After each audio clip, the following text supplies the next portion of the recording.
The host of today is Francesco Orabona. So he's a professor at the Boston University, where he actually manages the optimization and machine learning lab. But he started from Genova. So he did his PhD here in Genova. And then he had, so he visited quite a lot of places. Among them, the University of Milan, then the Toyota Technological Institute, Yahoo Labs, Stony Brook University, and now he's at the Boston University. I'd like to point out his very interesting blog that I like very much, where you can find a lot of, I think, clever observations and very nicely explained. So parameterfree.com. And today he will speak about parameter-free stochastic optimization of variationally coherent functions. Thanks, Francesco. Okay, so hello, everybody. Thanks for inviting me and giving me the possibility to tell you something about my work. So today I will talk to you about parameter-free stochastic optimization of variationally coherent functions. And don't worry if you don't know these words. I will basically explain all of them. This is a joint work with David Pal, and it's basically the latest thing that I have done in this line of research. This is a brief outline of the talk. I will first introduce what is the problem of stochastic optimization of non-smooth convex functions. And then we'll go a little bit deeper into parameter-free algorithms, what they are, how do they work, what is the key idea inside them. And finally, I will show you this last idea that is using parameter-free algorithms over rescale gradients. And I will show you that this is basically a very simple trick to make parameter-free algorithms work on an interesting class of non-convex functions. Okay, so let's start with the first part. So the problem that we want to solve, it's very simple. We basically want to minimize a function f with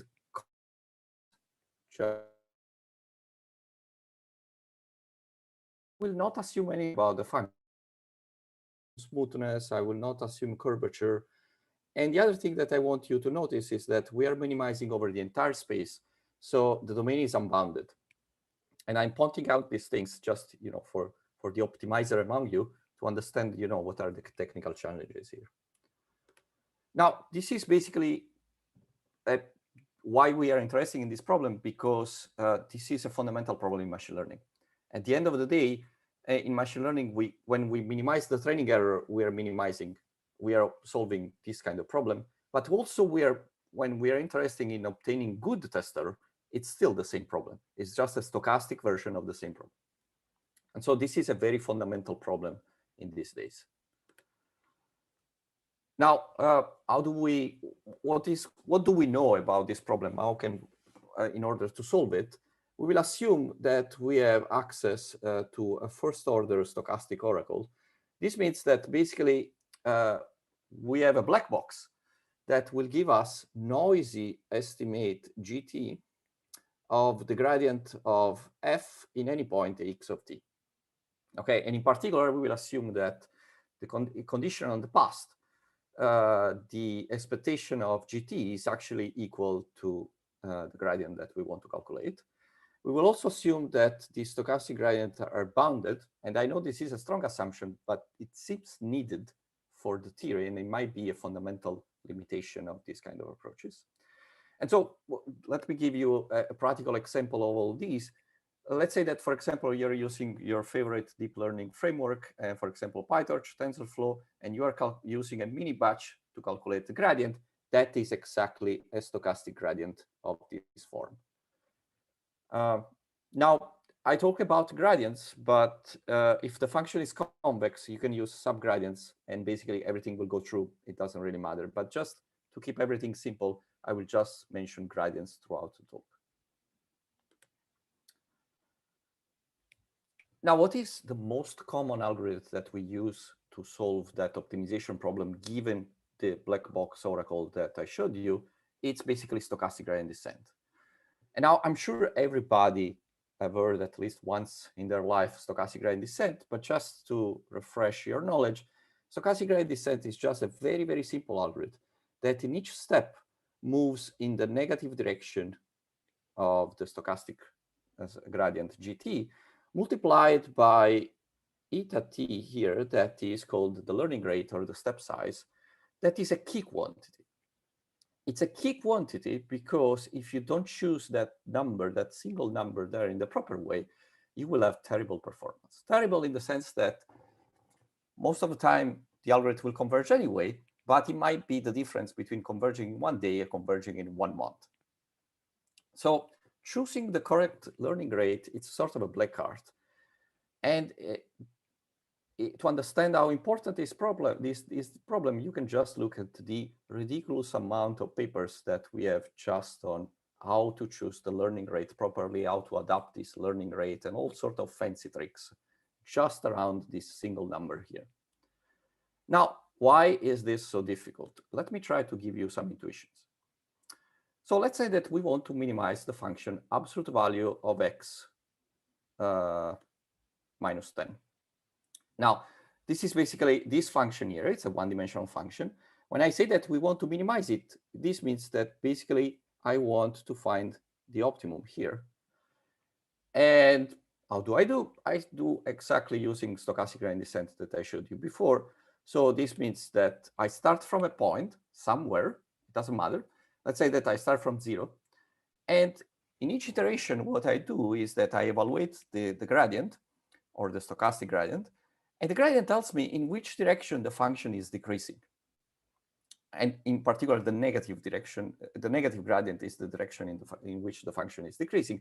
And so in particular here, basically, I know that if I move to the right, sooner or later, I will find the optimum. Now, the key problem is that the gradient does not tell me how much I should go to the right. Just tell me, go to the right. And then by how much I jump each time, it's given by the learning rate. Exactly that single number that I have to choose. Now, and this is particularly true if the function is no smooth, like in this case, in which the gradient really contains no information about how far is the optimum. Now, it should be very intuitive that if the learning rate is too small, it will take forever for the algorithm to reach the optimum. On the other hand, if the learning rate is too large, I will quickly arrive in the area of the optimum, but then I will never converge because I cannot be more precise than my step size. The step size basically tells me the maximum precision that I can get. Now, I'm sure some of you at this point might think, okay, but this is a one-dimensional problem. I know in which direction I should go. Why don't I use just a line search that tells me exactly by how much should I jump so that I reach the optimum just in one jump? Now, it turns out that in this particular problem, I could do it, but in any other problem that is slightly more interesting than in 1D problem, it cannot be done anymore. And the problem is that in the stochastic setting, where I don't receive the full gradient, but I receive just a noisy version of it, line search is not a trivial problem at all. And it's actually an open research problem how to do stochastic search, stochastic line search in a way that it's robust, it's without too many parameters and too many assumptions. The other problem is that the moment that I move to even 2 dimensions, it's not true anymore that the gradient is pointing towards the optimum. And for example, this is a quadratic function in 2 dimensions. These are the 2 dimensions. These are the value of the functions. And these are the contour lines of the functions. So when I am here and I evaluate the gradient, the negative gradient points me in this direction. And the optimum is here. And so you can see that there is no way that with one jump following the negative gradient, I can reach the optimum. The best that I can do is to move to the place where the function decreases the most. And then again, I have to evaluate the gradient again, and then again, and then again, and then again. And I will have this zigzag trajectory toward the optimum. And this is unavoidable. This is in the fact that I am using just a first order oracle, and I am doomed to follow this thing. So now let's go back to our 1D example, keeping in mind that the problem is actually harder than this, but this is just to keep things simple. So what is the solution to the fact that the learning rate should, I cannot set a learning rate that is too small, I cannot set the learning rate that is too large. So basically, the only thing that we have is that, well, the learning rate should start large and then decrease. That's it. But however, and in particular, the theory tells me that the learning rate should be something like 1 over the square root of the number of iterations. This is my sort of ideal learning rate. However, this is sort of, it just tell me what is the decay, but I still have some constant here. This should not be 1, but this will be some eta 0. That tells me what is the first jump that I have to take. And again, this is a critical parameter. If you don't choose it correctly, the algorithm will converge slowly. There is also another problem. Let's assume for a moment that you choose that eta 0 in the optimal way. You have everything set perfectly.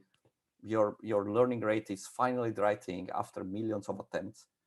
And let's say that for some reason, you change the initial point. Instead of starting from 0, now you start from -5. The function is always the same. The optimum is still in the same position. The only thing that changed is instead of starting from 0, you start from another point. And now your learning rates that you tuned so carefully on the previous case, they're not good anymore. And they're not good anymore because the distance between the initial point and the optimal solution changed.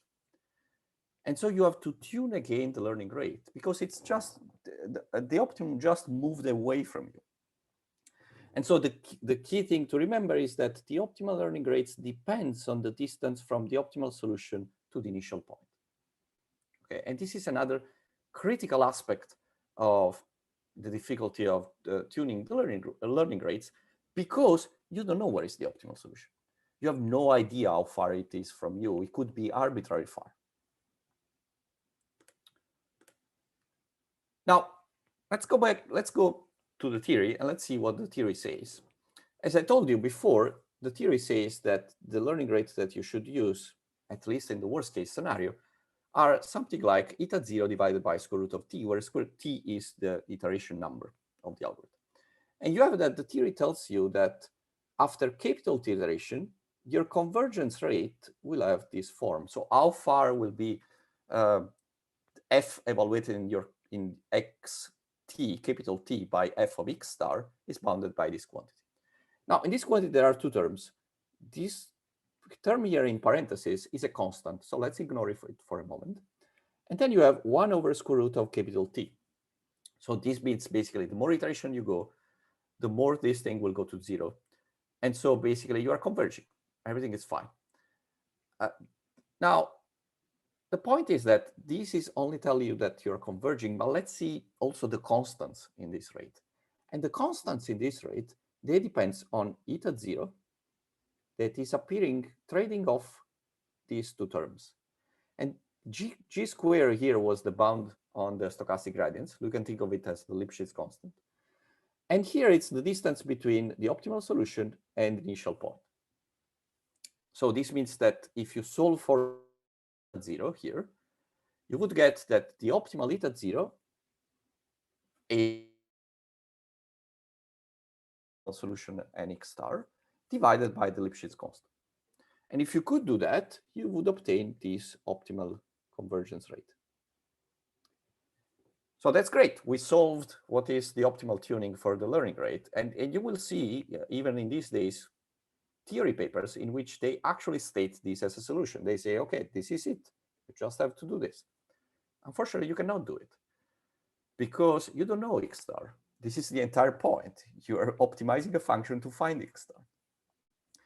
And so this is just a theoretical construct that has basically no application whatsoever.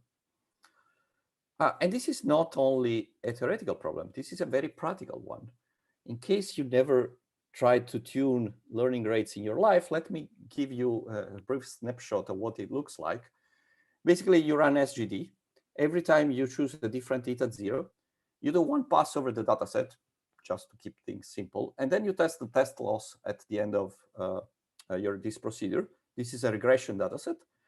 And then you basically get every time a different performance.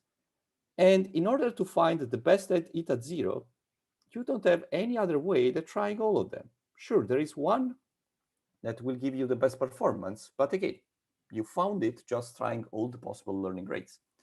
And by the way, what happens if we use something like AdaGrad that as the name says, is an adaptive gradient. Is it adapting in some way? Is giving us some kind of automatic learning rate? Actually, no. AdaGrad as well as a learning rate to tune. And for AdaGrad as well, it will be true that there is an optimal one that sure will give you good performance, even better than SGD. But if you don't tune it well, it can be arbitrarily bad. And so again, the problem is still there. Now, is it that true that learning rates are unavoidable? And every time I talk about this thing, the most common answer is that, I cannot do anything. I mean, this is the nature of the problem. Learning rates are there. There is nothing that we can do.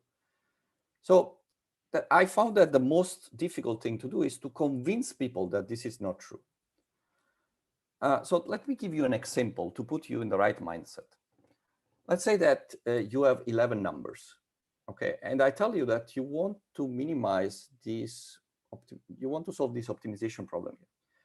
You want to find x such that the sum between the difference between the absolute value of x and these 11 numbers is minimized. It's a very simple convex problem. You could use stochastic in this end. Of course, it would work. You would have to tune the learning rate, and then you would have all the pain that I just described. In alternative, you can do a simple thing. You can recognize that for this particular problem, the solution is just the median of the 11 numbers. So you can just take the numbers, sort them, take the median, and that's it. You find basically immediately the solution without any learning rate. So why I'm giving you this example? To tell you that sometimes you just have to look at a problem from a completely different point of view to realize that, yeah, it's not true that learning rates are unavoidable. Maybe there is it's unavoidable if you use stochastic gradient descent, but if you change the algorithm, it might be the case that you can remove them. And in fact, by now we know that it's possible. And this line of work, it's what we call parameter-free optimization. Now, given that there is a lot of misconception on what parameter-free means, let me give you an exact definition. Okay, we will say that an optimization algorithm is parameter-free if the convergence rate depends on the distance between the optimal solution and x star without the square. Okay, and this is exactly the rate that you would get if you tune the learning rate optimally. This is what you would get. Okay, so you want to get this kind of rate uniformly over all the convex Lipschitz functions. Okay, and we are willing to pay the tilde here. It's because we're willing to pay logarithmic factors. Logarithmic factors are fine, but we really don't want to square.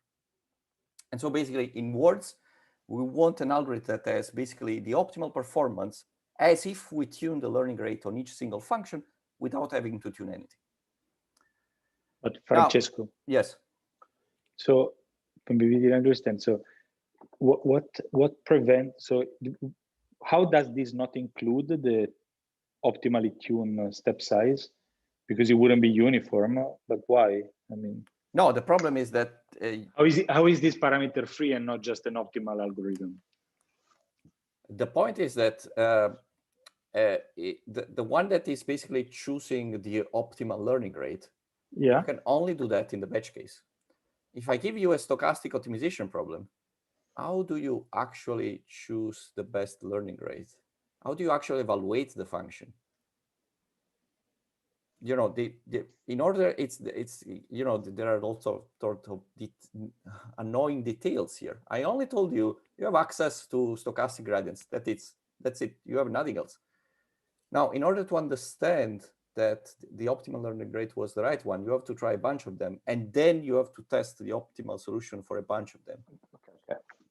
Okay. For a deterministic problem, it's possible. For a stochastic problem, it's not possible. By the way, if you look at my tutorial on these, there is a solution by Nemirovsky that exactly goes in the direction of solving it for a deterministic problem. But he also wrote me in the mail, by the way, I don't have a solution for the stochastic case.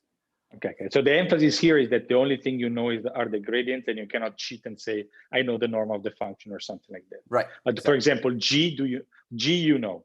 G you know, okay. but it's not a big deal in the sense that you can go around it. Okay. Okay, now the point is that it's easy to convince yourself that such an algorithm cannot rely on the choice of a unique step size. You can do as Lorenzo says, that you basically try all of them, but then you have the problem to understand which one was the best one.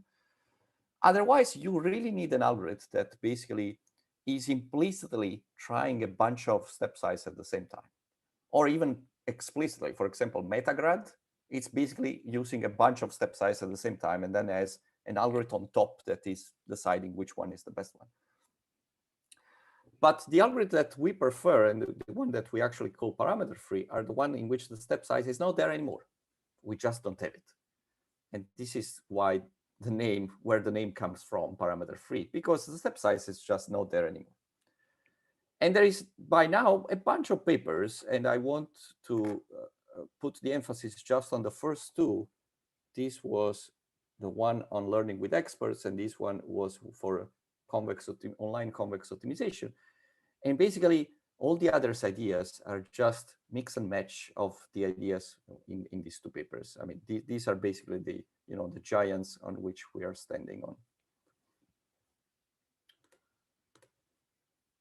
Okay, so what such an algorithm looks like? Assume that the function is one Lipschitz, just for simplicity. It doesn't have to be one Lipschitz. It can be any Lipschitz. Such an algorithm looks like this. X of t, the iterate on which you want to query the stochastic gradient, is given by this formula. That's it. Now, you can see a couple of things. First, the algorithm is incredibly simple. I mean, if you can implement stochastic gradient descent, you can also implement this algorithm. The other thing is that this is not stochastic gradient descent. It does not look like it in any way. And the other thing is that there is nothing to tune here. There are no learning rates. There is not even a concept of step size. The algorithm is not really jumping from point to point, starting from the previous point. It's doing something a little bit different. If you can look at it this way, you're basically taking almost the average of the past gradient, almost because the sum is up to t-1, but then you divide it by t. And then you're multiplying by this quantity that it's just a scalar. That thing is just a number. So you are just rescaling almost the average of the past gradients, nothing else. Now, for this algorithm, we can show that the function value evaluated on the average of the iterates, it's far from the function in the optimum up to this factor. And here I'm assuming that x0 is 0, just for simplicity. Now, where this algorithm comes from? This algorithm comes from, and this was my contribute to the literature, to realize that optimization with first-order stochastic oracle and betting on coins that in the forms of vectors are the same thing. And why this is a cool realization? Because betting it's a solved problem, basically completely. We know everything about it. We know minimax optimal strategies. And so this weird algorithm here is nothing else than a betting algorithm. It's exactly a betting algorithm that I just took it as it is and I used it to do optimization. And given that the betting algorithm was optimal, and given that the betting algorithm did not have anything to tune, we obtained sort of for free an optimization algorithm that does not have anything to tune, and it's optimal. Now, let me show you why this is optimal. Let me rewrite the convergence rate in a different way. Okay, this is exactly the same convergence rate. This thing and the formula here are exactly the same thing. The only difference is that I wrote it in a variational form. So I write it as the minimum over eta 0 of this expression. And if you solve, you get exactly the expression as before. Why I should write it in this way? Because you have to compare it with the rate that you get from stochastic gradient descent or gradient descent. Just put expectation if this is stochastic. In gradient descent, you have to use this kind of learning rate, we said, and this is the convergence rate that you get. Now, if you compare the two, you will see that they are basically the same thing, but there is a key difference. Eta 0 here, it's a parameter. You really have to find the right one, otherwise the algorithm will converge slowly. In my algorithm, eta 0, it's not a parameter. There is no eta 0 anywhere in the algorithm. Eta 0 appears only in the bound, and there is a minimum over eta 0. So somehow the algorithm is giving you the same performance of gradient descent if you were able to tune eta 0 optimally. You have to pay a price for it. And the price that you pay is this logarithmic term that can be in t, or if you are more careful, it can be even in the norm of the optimum. There is no time there anymore. Now, apart from the theory, let me show pictorially what this algorithm is doing. Okay, so this is the update rule. This is exactly the update rule that I use on this function. And remember the plot that I showed you before, in which gradient descent basically keeping the learning rate constant, and it doesn't work. We know that it doesn't work. In a certain moment, you have to decrease it, or decreasing it uniformly as 1 over square root of t. And again, it's not the right thing. What this algorithm is doing is something completely different. This algorithm instead will keep jumping with jumps that are increasing over time. And not only they're increasing over time, they're increasing exponentially over time. And the reason for that, it's given by the theory, and it's given exactly by the connection to betting, and because the x of t corresponding, it's making money exponentially, and so x of t is moving exponentially fast. Why this is good? Because if we are really far from the optimum, and the gradients are always telling us, always go, we should really speed up and go exponentially fast towards the optimum. Once you are in the area of the optimum, at a certain moment, you will go to the other side. And once you are here, the algorithm automatically will backtrack and will go back, and then again will recover. And then at a certain moment, the algorithm will basically jump back and forth here. Okay, and the entire thing is automatic. This is something that I like to stress. I never had in mind for the algorithm to have this behavior. I just designed something that had an optimal convergence guarantee, and then I looked at what was the behavior of the algorithm. And so, given that the convergence is optimal, the algorithm somehow has to do something that is good. Now, this is not about just learning rates. There are a bunch of other things that you can do with this approach. First, you can do online learning, so you don't have to assume that things are stochastic. You can assume that everything is adversarial, everything still works. You can do constrained optimization. You can adapt to strong convexity. You can do private SGD without learning rates, and a bunch of other things. And if you're more interested in this topic, I encourage you to look at the videos of the tutorial that I gave together with Ashok at ICML last year. But this is not only theory. This actually works. So let me show you. Sorry? Can I ask you one thing about possible things to which it adapts? What happens if you have the gradient? So if you apply the algorithm to a smooth function? If you apply to a smooth function, it's very easy to have a convergence rate that is 1 over t plus sigma square over square root of t. So that if there is noise, you get the optimal rate. If there is no noise, you get the optimal rate without acceleration. I don't have the one that gets 1 over t square plus sigma square over t square. Okay. So the acceleration part, I actually don't know how to do that. But if you don't care about acceleration, this is very easy.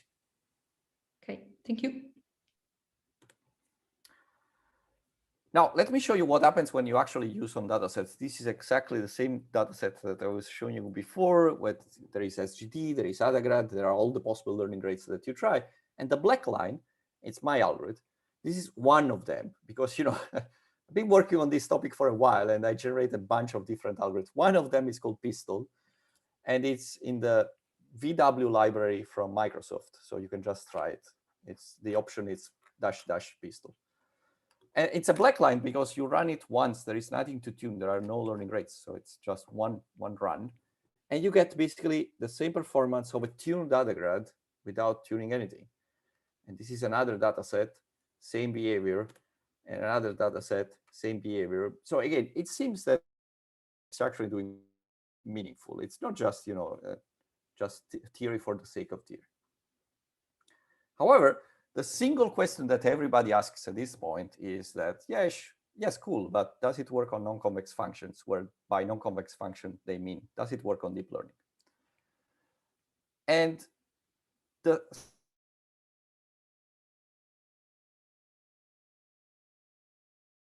is the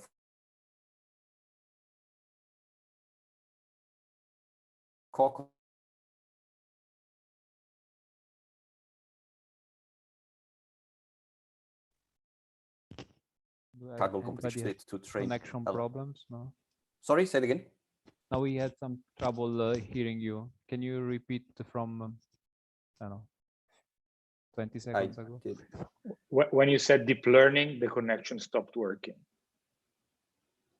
Oh, okay. I say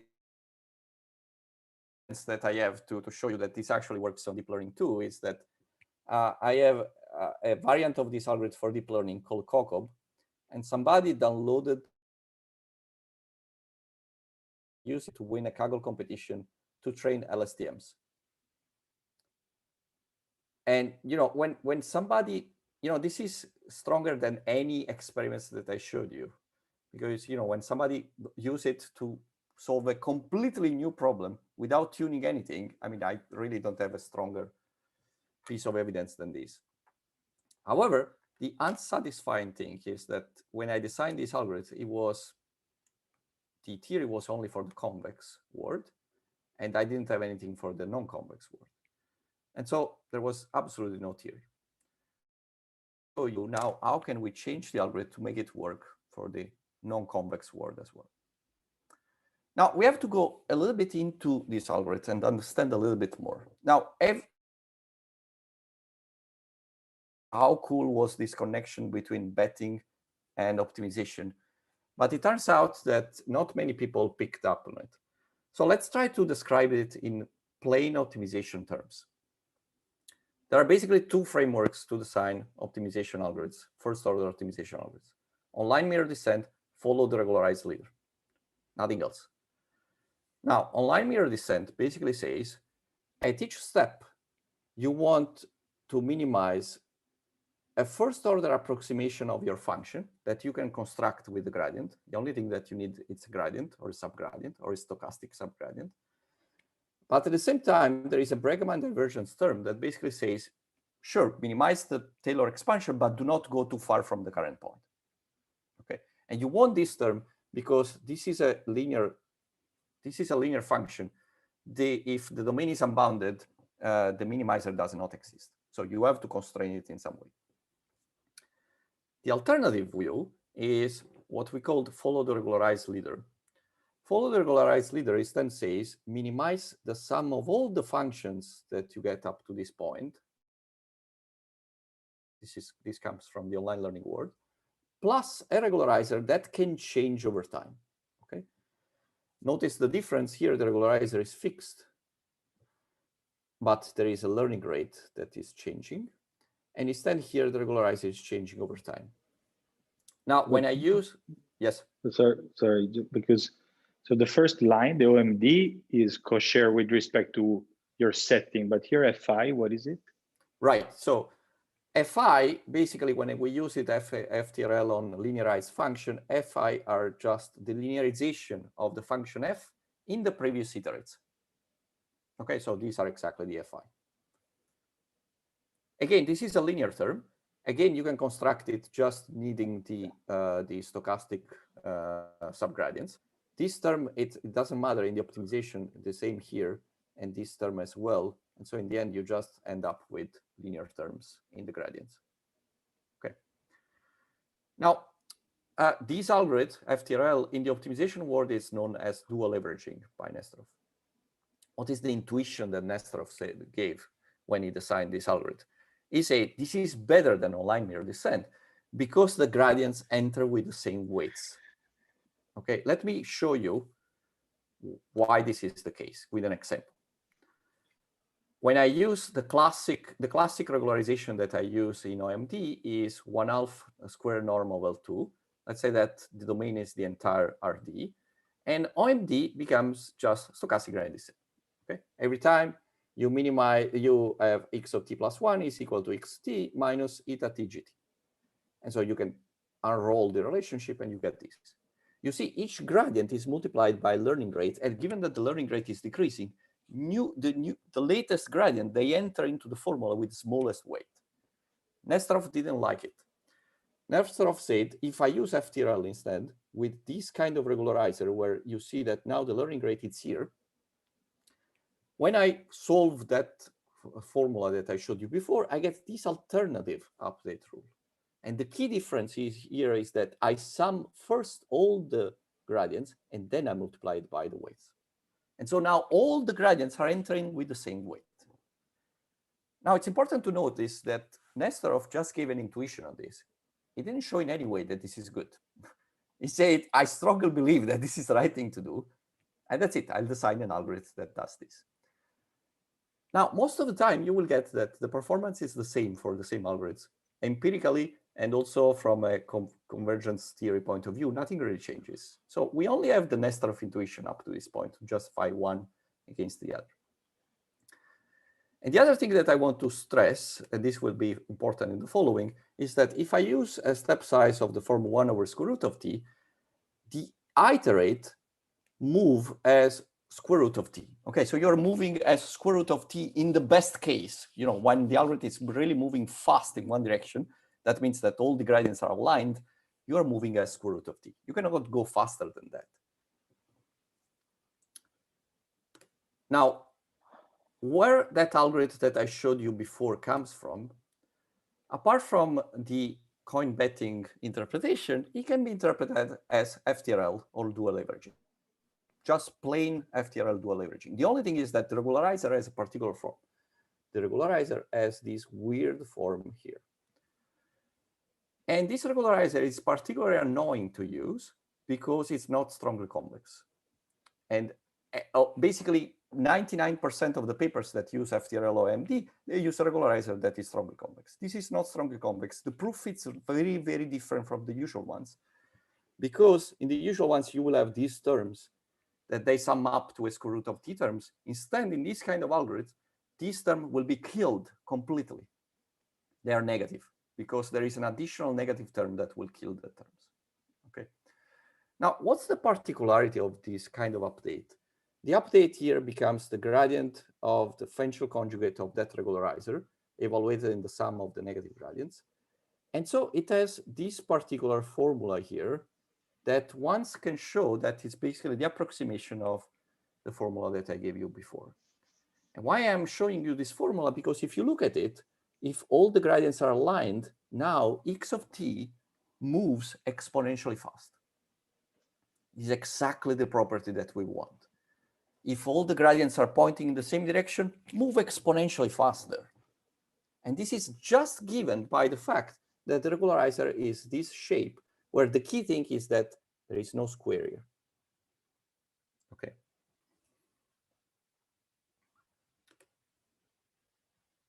So now let's try to go beyond convexity. First, everything that I told you till now works for convex functions. How can we go beyond convexity? First, we have to decide what is the non-convex function that we like.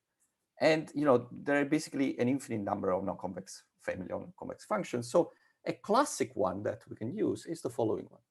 We can assume that the gradient forms an acute angle with the direction pointing to the minimizer. Okay, so I am here, the minimizer is here, and this is where I would like to go.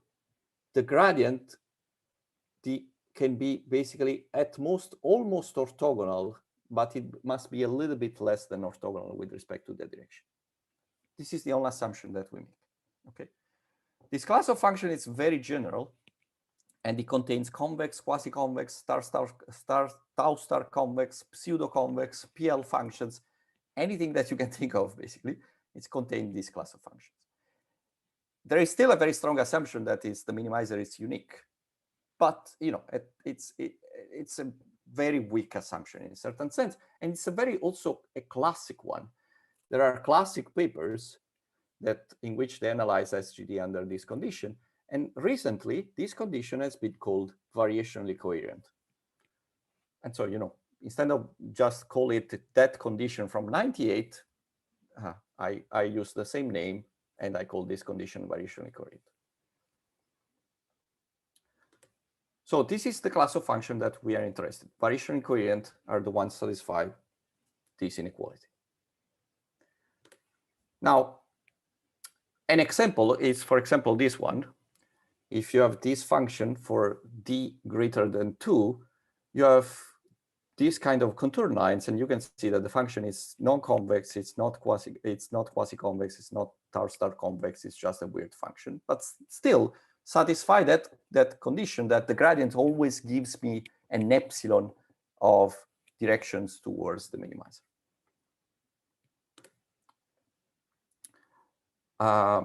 Actually, let me skip this one, that I am a little bit late. Okay, so now what do we know on this function? We know that SGD, it's known, and for example, in that paper from 98, but even before, you can go up to the 70s in which they were studying these kind of things, that if the learning rates are square summable, and the sum of the learning rate goes to infinity, SGD will converge almost surely to the minimizer. Okay. However, the same algorithm, SGD, with this kind of learning rate, on a convex function will give us a suboptimal rate. Suboptimal in the sense that parameter free can give us a better rate. So can we get the best of both worlds? Can we get a single algorithm? This is the key thing. The algorithm has to be one. That when I use it on a convex function, it gives me the parameter free rate. When I use it on a variational coherent function, at the least, it will give me almost sure convergence. Now, if I try to use parameter-free algorithms as they are, it will not work. And the reason are exactly these exponential jumps that make the algorithm very, very unstable. And so on a non-convex function, it won't work. And the other problem is that even on a convex function, parameter-free algorithm, I only can show that the average of the iterate will converge. And this should already tell you that there is a problem, because the average of the iterate makes sense only on convex function. You cannot use Jensen on a non-convex function. And so you really want an algorithm in which the last iterate converges. For in SGD. In SGD, the last iterate converges, and you don't need to take the average. And so let me show you finally what is this key idea. The key idea is maybe Nestor was wrong. Maybe we have to use decay weights in FTRL. And that's it. This is the algorithm. We just use FTRL with that regularizer that I showed you before. But now each single gradient is multiplied by decaying learning rate. Nothing else. That's it, basically, this simple change. Why this works? Now, the update will be like this, in which instead of having just the sum of the gradients, each one of them is multiplied by eta t. So this makes the algorithm more stable in the dual. Notice that the algorithm will still take exponential jumps in the primal space. But in the dual space, and this is the update that you do in the dual space, in the dual space, the algorithm looks like SGD now. And this is why things will work. On the other hand, as I just said, rescaling by a polynomial factor will not affect the exponential speed anyway, because you're moving exponentially fast. It doesn't matter if you rescale things by polynomial factor. And so you get exactly the best of the both worlds that we were looking for. Now, one might ask, but is it redundant to have a time-varying regularizer and eta t at the same time? And actually, no, they are doing two different things. So this is an algorithm that is not on MD and is not dual averaging. This is kind of an hybrid. It's the first hybrid that I see of this form. And it seems necessary, at least in this case. So this is the algorithm. This is when you look at the entire algorithm, this is the actual algorithm with a weird regularizer that I showed you before, the rescaling of the gradients and so on. Instead of looking at this slide, that it's very, there are too many details, let's look at the simplified version. The simplified version of the algorithm is this one. The algorithm is just x of t is equal to initial point minus SGD. That is exactly SGD. multiplied by a factor, a scalar, nothing else. The scalar is given by the theory and is given by that complex formula that depends on the path gradients. And this factor, it's roughly exponential in the sum of theta t when all the gradients are pointing in the same direction. And that's it. You can look at this entire algorithm as SGD with a scaling factor. That you can look at it as, some kind of automatic learning rate if you want.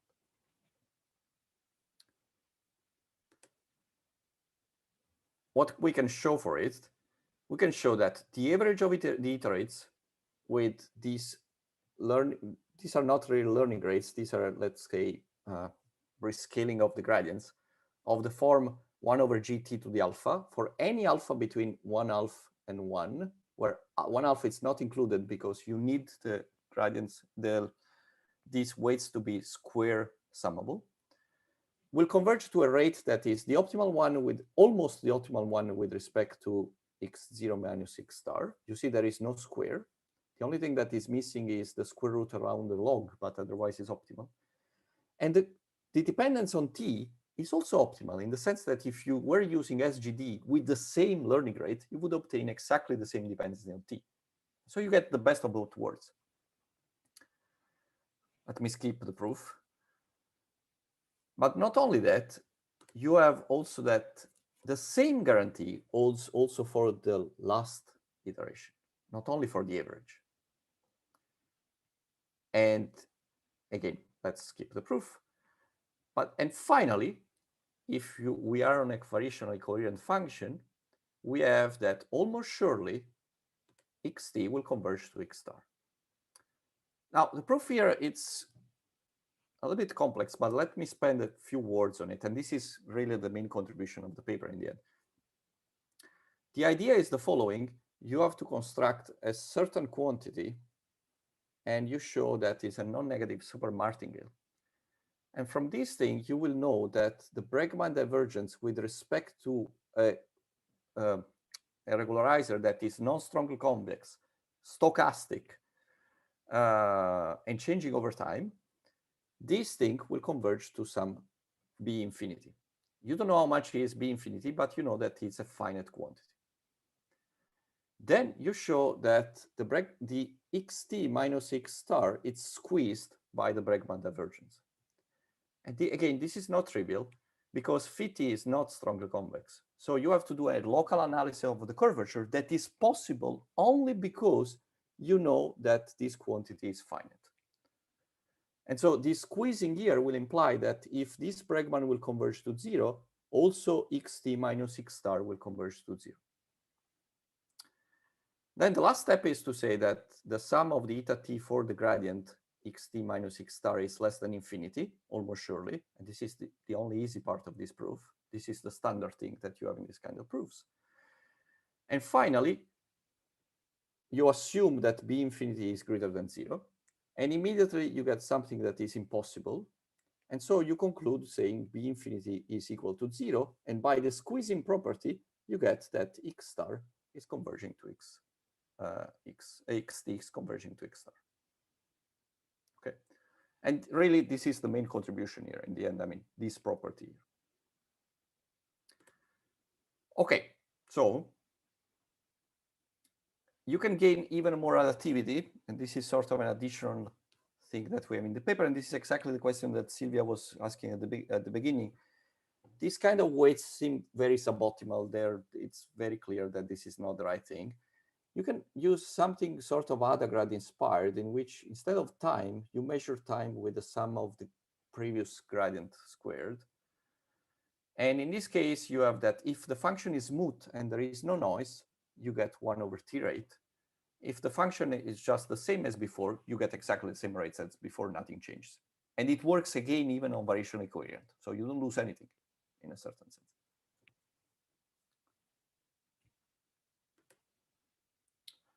Now, let me show you a toy experiment on this. This is mainly a theory result, so I don't have really good experiments up to this point. This is a function that it's variationally coherent that I took from the paper in which they proposed the variationally coherent assumption. And I just calculate the gradient, added the Gaussian noise on top with 0 mean and standard deviation 1. And then I run a bunch of algorithms. The classic parameter-free, one of the ones that I have, SGD with 3 different learning rates, and this new algorithm, rescaled gradient parameter-free. This is number of iteration. This is suboptimality gap, log-log plot. And you see that the red line that is parameter-free, at the beginning, it goes down pretty good, faster than anything. But then basically, it will also jump around a lot, and it will never converge. SGD, sure, there is one of the 3 that is the best one, that is the blue line that will give you sort of the best trade-off. But you have to try all the possibilities to find the right thing. And the yellow line is this new rescale thing that sort of gives you a good trade-off between, the aggressiveness of the parameter-free, but at the same time, it also gives you the best convergence between all the algorithms. And graphically speaking, on the function, this is what it looks like.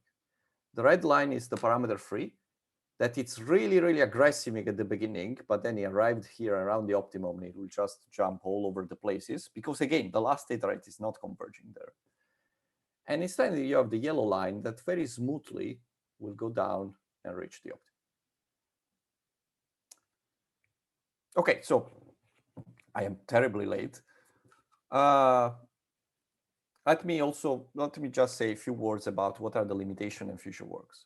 So I think the strongest limitation of this entire line of work, and this is not only of this paper, but this is all these parameter-free algorithms that we know, they all share one caveat, that is the bounded stochastic gradient assumption.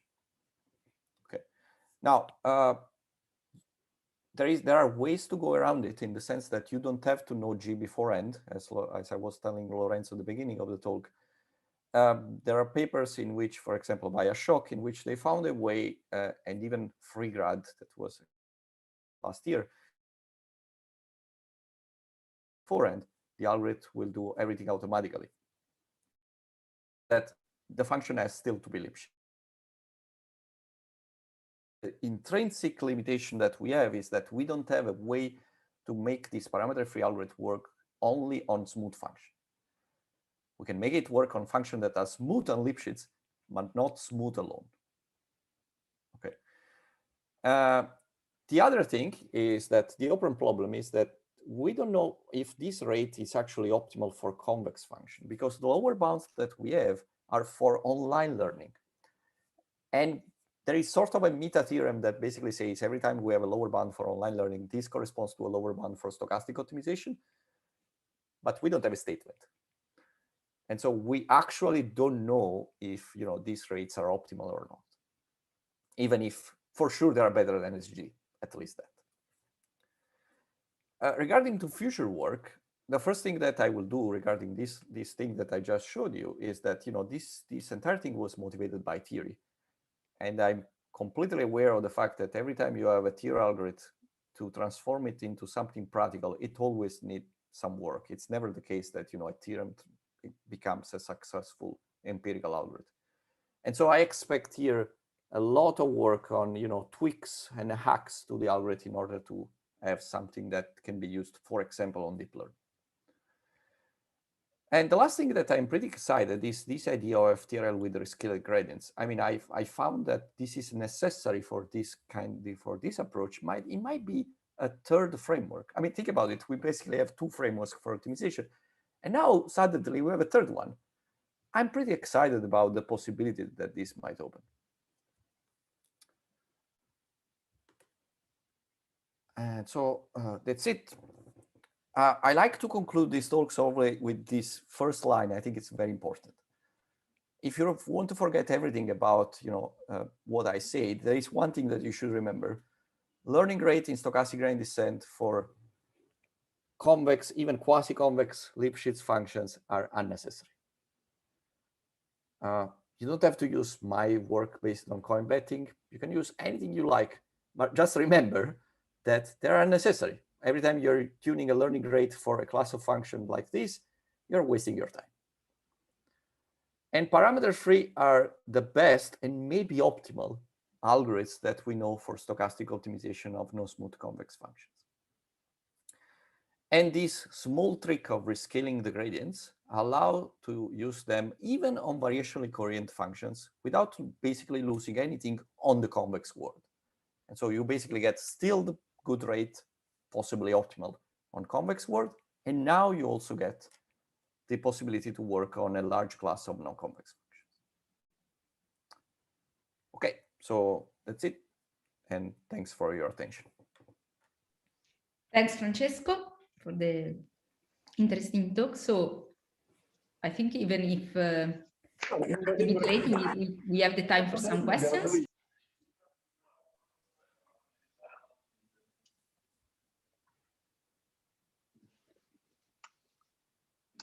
I guess so. Maybe just to kick off.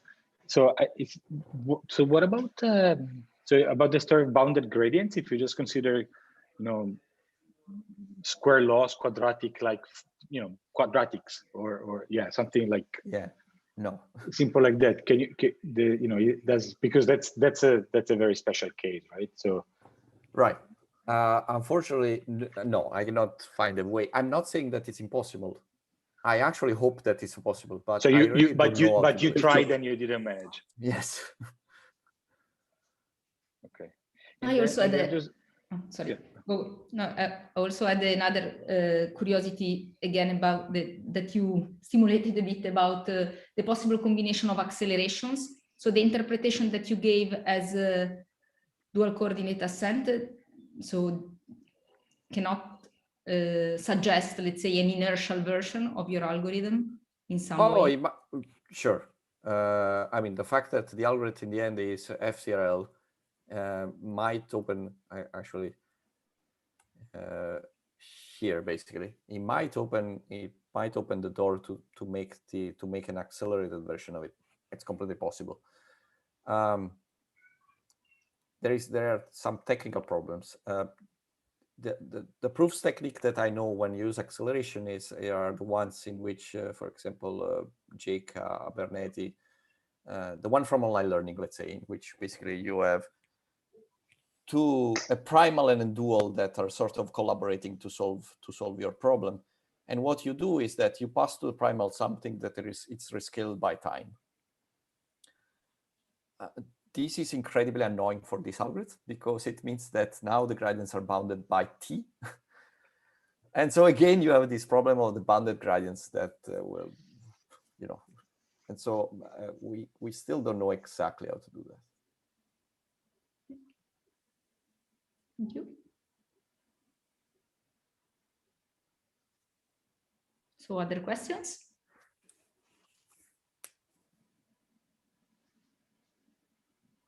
So I guess one other small question is that, this is something I don't know much about, but so if you consider the non-convex case, so you just prove convergence, right? No rates, right? Or you have, right. But for SGD, for say PL and stuff like that, can't you get some rates? Yeah. Okay. So for PL, you get a linear rate in the deterministic setting and 1/t in the stochastic setting. So what's going on? I mean, can you, for example, if you strengthen your non-convexity assumption to something like PL, could you get it? It might be. It might be. I didn't even try. The reason is the following. The reason is in this case it's more a PR thing. I don't know if you try to publish a paper on PL condition. The first thing that the reviewer will say, the condition is too strong. It doesn't apply to deep learning always. It doesn't matter if you submit to a paper that is completely unrelated to deep learning, this is what you receive as a review. And so, I'm trying to stay away from PL. Okay.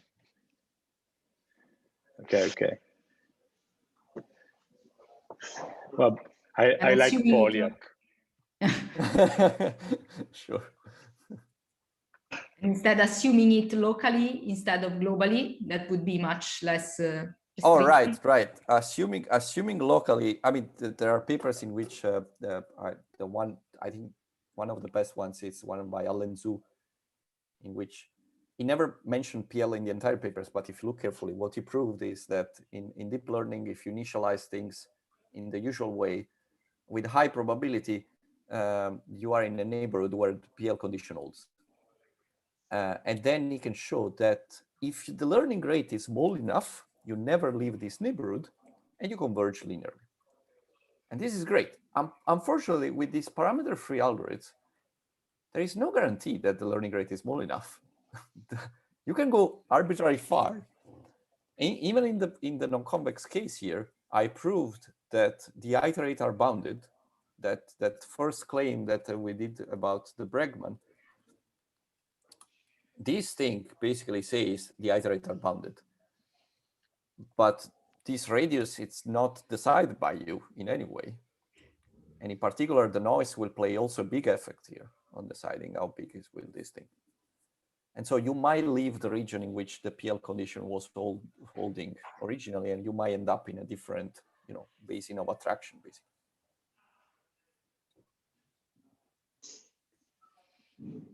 Okay, so if there are no more questions, thanks again, and see you soon, hopefully at your wedding. I don't know this summer. Sure. Yeah, we are all coming. Yes. Otherwise, I broadcast it on YouTube. Great, MaLGa channel. Okay. Okay. Thank you.